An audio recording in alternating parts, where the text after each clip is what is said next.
घना जंगल, ऊंचे ऊंचे पेड़, कलकल बहती नदी और हर तरफ पक्षियों की चहचहाहट। इसी जंगल में रहता था मोगली, इंसानों का बच्चा जिसे भेड़ियों ने पाला था। मोगली जंगल के हर रास्ते, हर जानवर और हर आवाज से अच्छी तरह परिचित था। जंगल उसके लिए घर था और जानवर उसका परिवार। एक सुबह मोगली नदी के किनारे बैठा पत्थरों से खेल रहा था। तभी उसे किसी के रोने की हल्की सी आवाज सुनाई दी। मोगली चौंक गया। उसने ध्यान से सुना और आवाज की दिशा में बढ़ा। थोड़ी दूर पर एक झाड़ी में उसे एक नन्ही चिड़िया गिरी हुई मिली। उसका एक पंख घायल था और वो उड़ नहीं पा रही थी। मोगली ने बड़े प्यार से चिड़िया को अपने हाथों में उठाया और बोला, डरो मत, मैं तुम्हारा दोस्त हूँ। उसने जंगल की जड़ी बूटियों से उसका इलाज किया और उसे एक सुरक्षित जगह पर रख दिया। कई दिनों तक मोगली चिड़िया की देखभाल करता रहा। धीरे धीरे चिड़िया ठीक होने लगी। वह मोगली के कंधे पर बैठकर उससे बातें करती और उसे जंगल की ऊंची जगहों से दिखने वाली चीजों के बारे में बताती। एक दिन चिड़िया ने कहा, मोगली, तुमने मेरी जान बचाई है। अगर कभी तुम्हें मेरी जरूरत पड़े तो मैं जरूर मदद करूंगी। मोगली मुस्कुरा दिया। उसे नहीं पता था कि ये दोस्ती कितनी काम आने वाली है। उसी जंगल में रहता था शेर। वह ताकतवर तो था, लेकिन बहुत घमंडी और क्रूर भी। वह चाहता था कि पूरा जंगल उससे डरे। जानवर उसके सामने आने से भी कांपते थे। एक दिन शेर खान ने फैसला किया कि वह जंगल के सभी जानवरों पर राज करेगा। उसने घोषणा की कि जो उसकी बात नहीं मानेगा, उसे जंगल छोड़ना पड़ेगा। जानवर डर गए, लेकिन किसी में भी शेर खान का विरोध करने की हिम्मत नहीं थी।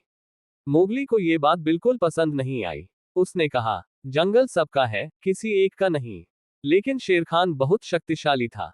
मोगली अकेले उससे लड़ नहीं सकता था। तभी उसे अपनी चिड़िया दोस्त की याद आई। मोगली ने चिड़िया से मदद मांगी।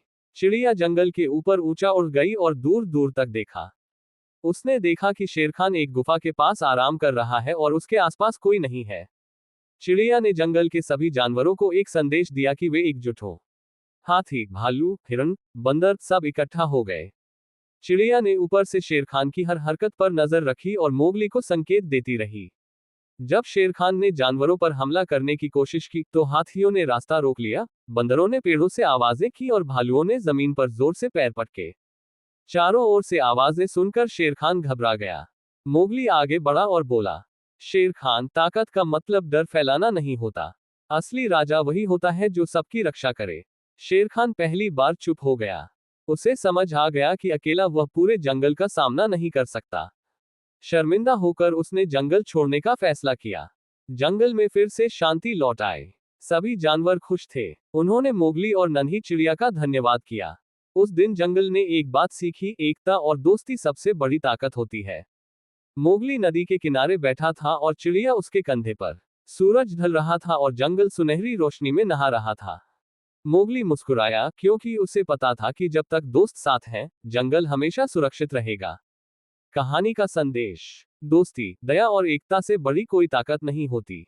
अहंकार चाहे कितना भी शक्तिशाली क्यों ना हो, वह मिलकर खड़े होने वालों के सामने टिक नहीं सकता।